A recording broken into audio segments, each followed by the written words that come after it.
All right, welcome. Today we are diving headfirst into the lexicon of learning. We're going to crack the code on all that language you hear coming from schools. You know, it can seriously feel like its own dialect, but trust me, by the end of this, you're going to be totally fluent. I mean, think about it. You're sitting in a parent-teacher conference, right? And suddenly you're hearing words like scaffolding, formative assessment, and growth mindset. It's so easy to just kind of nod along, but what does that stuff actually mean for your kid's education? Well, that's exactly what we're about to do. We are going to break down all the essential vocabulary, turning that confusing jargon into ideas that are clear and, actually useful. Think of this as your personal decoder ring for today's classroom. Okay, so first things first, let's talk about the foundation. Before a teacher even thinks about a lesson plan or a project, modern education is all about getting the mindset right. It really does all begin with how students are taught to think about what they're capable of. And the absolute cornerstone of that foundation is this idea of a growth mindset. Now, this isn't just some feel-good catchphrase. It's this really powerful idea that your brain is basically like a muscle. The more you use it, the more you challenge it, the stronger and smarter it gets. It proves that intelligence isn't something you're just born with. It's something you can build. So here's where you can really see the difference. Someone with a fixed mindset might look at a tough math problem and just think, ugh, I'm just bad at math. But a growth mindset, it sees that exact same problem and thinks, okay, this is tricky, but I know I can figure it out if I stick with it. It's the huge difference between trying to avoid failure at all costs and actually using failure as a stepping stone. And this is why schools are so laser-focused on it. A student with a growth mindset doesn't just end up with better grades. They learn how to bounce back, how to persevere. They see that effort is the real path to success, and they end up developing a genuine passion for learning itself. So once that growth mindset is in place, how does the actual teaching and learning happen? Well, as you can probably guess, the methods have changed a lot. From the old school lecture style you might remember.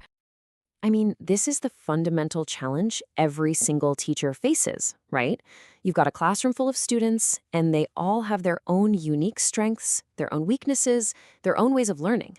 So how on earth do you teach all of them effectively at the same time? The answer, more and more, is something called differentiated instruction. You got to forget the whole one-size-fits-all approach. This is about being more like a personal trainer than a drill sergeant. It's about tailoring the educational workout to fit each student's specific needs. So what does that actually look like in a classroom? Well, it can mean one group of students is reading a more complex article on a topic, while another group is watching a video about it. Or maybe students get to choose. They can write an essay or create a podcast or design a poster to show what they've learned. It is all about providing different paths to get to the same learning destination. Now let's talk about scaffolding. Okay, picture this. When you're building a house, you use scaffolding to support the walls while they're going up, right? Then, once the walls can stand on their own, you take it away. It's the exact same idea in teaching. A teacher provides temporary support, things like checklists or outlines or maybe sentence starters, to help a student tackle a complex task. Then, slowly, they remove that support as the student gets more confident and more capable. And a lot of this stuff comes together in what's called project-based learning, or PBL. So instead of just memorizing a bunch of facts for a test, students get to tackle a real-world problem. They start with a big driving question. They do their own research, they work together to create something tangible, and then, at the end, they present their work. It's super active hands-on learning from beginning to end. Okay, so we've covered the mindset and the methods. But how do teachers know if any of it is actually sinking in? Well, that brings us to the world of assessment, which, let me tell you, is about so much more than just the big final exam anymore. And this is where a really big shift has happened. We used to think of a test as the finish line, that one big exam at the very end. But today, assessment is seen more like a continuous loop that's happening all throughout the learning process. So let's break this down. On one side, you have formative assessment.